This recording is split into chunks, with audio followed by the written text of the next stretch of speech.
Hello there, Grumpy Old Fart here. I'm doing an unexplained phenomena video on, it's called spontaneous human combustion. I kind of hesitated doing this video because I wasn't I wasn't sure if I had enough information, and then out of the blue I happened to see a documentary on it, so I got some information here, and I want to do it because it's a real thing. I'm not people's. It's quite possible this is an effect that just hasn't been explained yet. That's a possibility, but it's still at this point it's still unexplained. So here we go, unexplained phenomena. Here we go.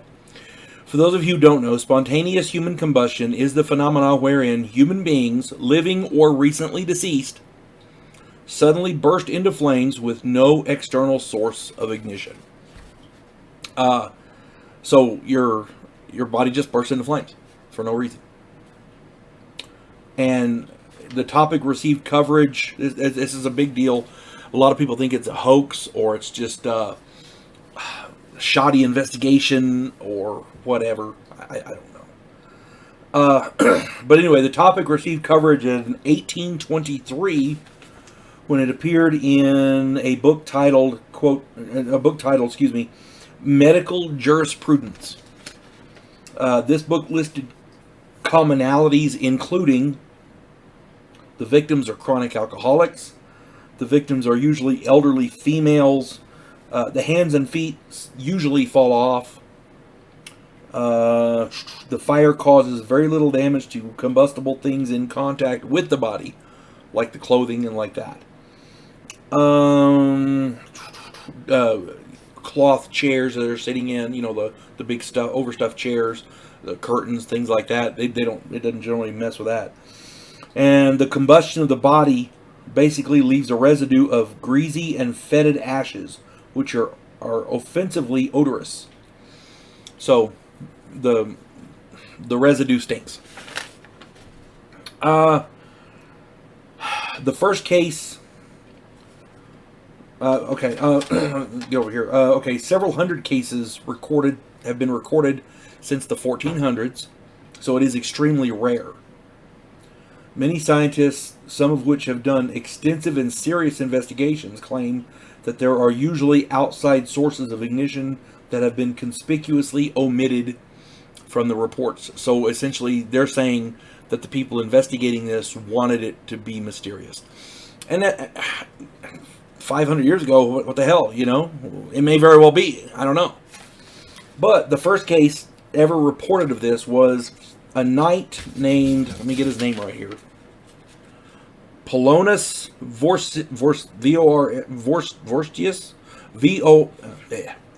Polonus, Vorstius, Vorstius, Polonus Vorstius, I guess.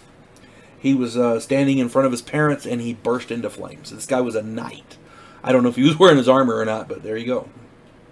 And the alcoholism may actually be a factor in this as well, because back in the day they drank a lot, especially the upper crust people drank a lot of wine and things like that because the water wasn't real great.